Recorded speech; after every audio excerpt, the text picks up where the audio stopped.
The Suns are kind of playing like in a prevent in the fourth quarter. They're up 26, and they're like, okay, we don't want to like completely fuck this up. So we're just going to take it, be calm, be cool, be lackadaisical on offense, try to keep this simplistic. Instead of saying, we're up 26, let's beat these guys by 40. And that's my biggest thing. I think it's psychological.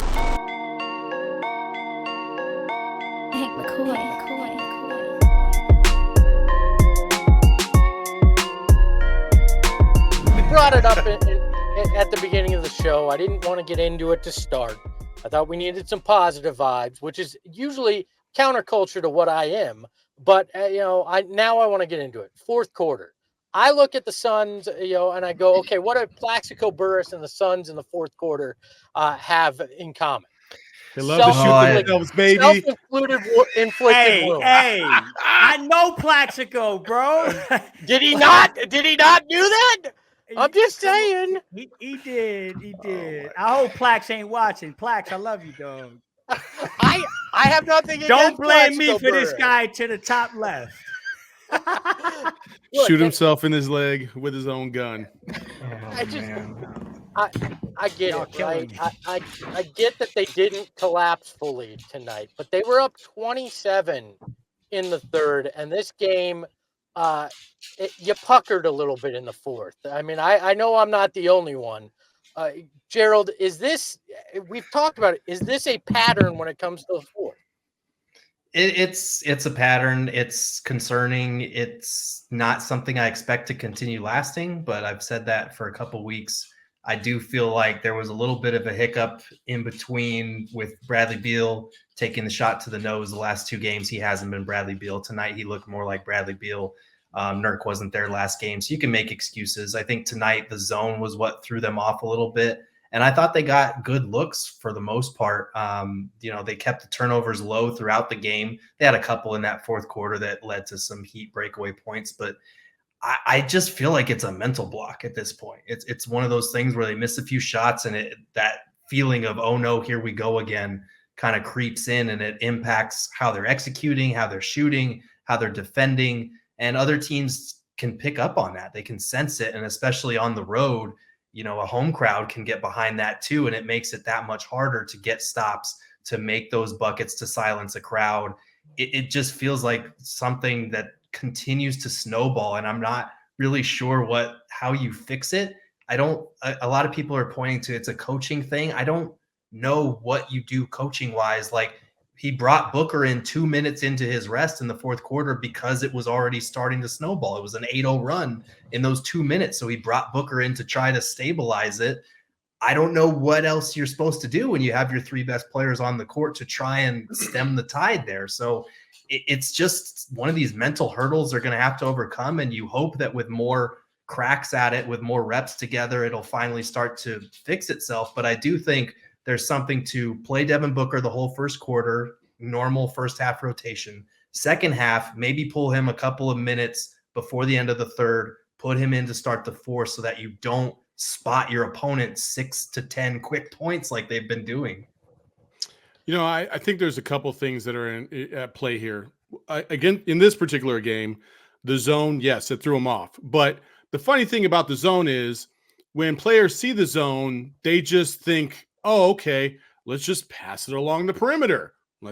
We won't even try to penetrate, attack, kick out. Like, they just stopped. It was just swing. Now, they got open shots. You can't say they didn't get open shots. KD hit a couple. They had other open opportunities. But again, taking the ball to the rim, I was screaming at the TV, like, somebody take the ball to the basket, please. Bradley Beal, a little bit. He's going to find it. So all these things are curable, and I think they will cure it at some point. But Bradley Beal, a little too hesitant for my liking. He needs to be a little bit more aggressive because he is one of the better ones on the team at taking the ball to the rack hard and aggressively. He pulled up for a little elbow jumper wide open and damn near airballed it. Like, that to me tells me like tightness, nerves. That butthole gets a little tighter in that fourth quarter, apparently, for the Suns. You got to man up. Like, you got to just not stop. You got to stop thinking about that and just go. And that's the thing for me that I wish I would see a little bit more. And Bradley Beal did take the ball to the bucket hard one time. He missed it, but Okogie got the tip back dunk. That's why you do those kind of things, or you get fouled. So I need to see them penetrate a little bit more. Again, I feel like this all goes back to movement. It's always movement. When you're moving and you're flowing, there's a reason why coaches, if they feel like you're in a funk and you can't snap out of it, what do? They say, okay, we're going to full court press, because it gets you into the game, full court running, and you're pressing, you're creating action. And I feel like the Suns are a little too timid in the fourth quarter with big leads and just kind of like are trying to draw out the clock. It hasn't worked for them. They need to switch up the pace a little bit more.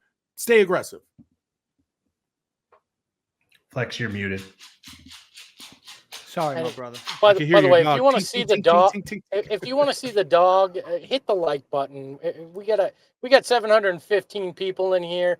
Hit the like button, and we get to 200. You can see the dog. Flex, what did you make of the fourth quarter, and how do you think it can be rectified moving forward? Yeah, no, I agree with everything y'all said. I mean, I do believe that is something that will get rectified. I don't think it's when I look at it, it's like a nuisance. I'm like, it's just bothering me, but I don't think it's something that's not correctable. What I will say is, you see this a lot in football. You'll see a team with a lead, and in the fourth quarter, they play not to lose instead of to win. They'll go in and prevent defenses. You played a certain way the whole damn game. And then with 2 minutes left, you drop everybody back and you kind of just let the game change in a way because you change what you're doing. The Suns are kind of playing like in a prevent in the fourth quarter. They're up 26 and they're like, okay, we don't want to like completely fuck this up. So we're just going to take it, be calm, be cool, be lackadaisical on offense, try to keep this simplistic. Instead of saying, we're up 26, let's beat these guys by 40. And that's my biggest thing. I think it's psychological. You know, we talk about the Devin Booker minutes. What can you do? Can you fluctuate, like Gerald said, in between the game and get booked to start the fourth? But guess what? The counter argument to that is, well, you were up 26 because he ended the third, right? And so you got to kind of balance it out. Like, are we going to have good fourth quarters and shitty third quarters now? So I don't know, but it's not a quick fix. But yeah, I mean, the fact that we were up 26 and went into the fourth quarter up 28. I stand corrected. So that you got to give. There's a part of me that can't unsee that, and I'm like, they did enough to win this basketball game in 3 quarters. I'm not going to go crazy with how the fourth quarter transpired. And I'm never going to go crazy when you beat the Miami Heat on the road by double digits. So, yeah, would we have liked to win by 20? Yeah, look around the NBA. People don't beat people by 20 all the time. It's a tough league. So, I'm not tripping on the fourth, Espo. I'm still not. I think they just got to make some adjustments, and they'll get it figured out. I get it's a tough league. I get that, all these factors. But what I don't understand is how this team that has Kevin Durant, Bradley Beal, Devin Booker, they can't seem to hit a shot, in the fourth quarter, at least to start it. I want you to answer this. Yeah. Oh, damn. Yes. Okay. He got mad at me for asking that question. He got that dog in him. All right. He got that dog. I'm going to ask you this question. Okay. When Devin is resting to start the fourth, who are the primary guys the Suns have on the court? Beal and KD. So, I look at KD tonight, and he got 15 shots. And I see people in the chat saying, oh, he needs more than 15 shots. Well, damn it, that's the time. That's the fucking time.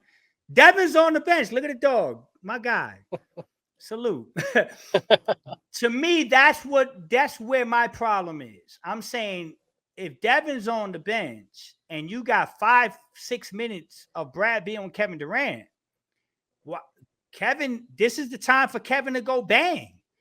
And I'm just, so when people say 15 shots for Kevin Durant's not enough, I'm saying you're right. It's not enough. Let's go back and look at those 5 minutes in the fourth. And see why Kevin isn't taking those shots or why Brad isn't taking them, so it's one of those things that they're going to have to figure out. But I like to think that Devin should be able to go to the bench for 4 or 5 minutes and Kevin and Brad should be able to hold down that fort. Like they should be able to get theirs and do what they're supposed to do. And tonight I saw them go complete 2 minutes. It went from 28 to what 18 in 2 minutes. It's, I mean, but it's not just tonight either. This is a perpetual thing at the beginning of the fourth. And is it because Brad can't handle the ball handling duties, or KD can't in there? Like I don't. There's got to be something that's sitting there in plain sight that just doesn't make sense there in those fourth quarters. And I don't want to believe it's just as simple as Devin Booker's not on the court, because it starts to bleed in when he comes back. It's already snowballed, and in a lot of these cases, it continues. I mean, so is it as simple as Devin Booker's not on the court? No. It's more than that. There's far more than that. There's been other things. Listen, we've had fourth quarter problems all season, whether it was 1, 2, or all three of the big three being out. Like, it didn't matter. We've had some of the same things. And what we're talking about here is not even like Devin Booker reliant. Like, we're talking about guys that are missing wide open shots, even with Devin Booker on the floor or off the floor. It doesn't matter. You got to hit those open shots. Turning the ball over or being a little sloppy, wide open threes on the defensive end. That's not Devin Booker's responsibility when he's off the court. Everybody can play defense. So I don't think it's completely just Devin Booker. Does Devin Booker help? Of course he does. I mean, like, he's a phenomenal basketball player. Of course he's going to help. But I don't think it's just that you can point to and say, oh yeah, that's the reason. Yeah, you know what I would like to say too? Sorry. I just thought this. At the beginning of the game, they created their first like 3-4 possessions. They really tried hard to create action to get KD the ball, because you could tell, like, they wanted to make sure that he was into a flow. He was engaged in the game and ready to go. Towards the end of the game, I would have liked to see a little bit more of that, because listen, Kevin Durant is your best scorer. Like, he's phenomenal, and he damn near never misses. And so create a couple little offensive, quirks or whatever you want to call it, wrinkles, to get him the ball in prime opportunities. What I don't like is seeing Kevin always in the same spot every single time down the floor. I would like to see him move around. I would like to see other things happen to put him in a different position. Have him flash to the mid elbow or the nail or something like that. They didn't really do too much of that, and so I would like to see them throw a few wrinkles in from now on. What happens to the pick and roll and the motion? Like, we saw that in the first half. It worked so well, and then all that disappears in the fourth. Is it the zone? I mean, Jared, when you drop in the zone, it changes everything. Well, I think there's this idea when the Suns stop scoring that they're not running actions, because sometimes the play devolves into ISO. And I think it traces back to one problem has been that when the Suns run an action, sometimes they don't get into their next action soon enough. And I think that's been a problem.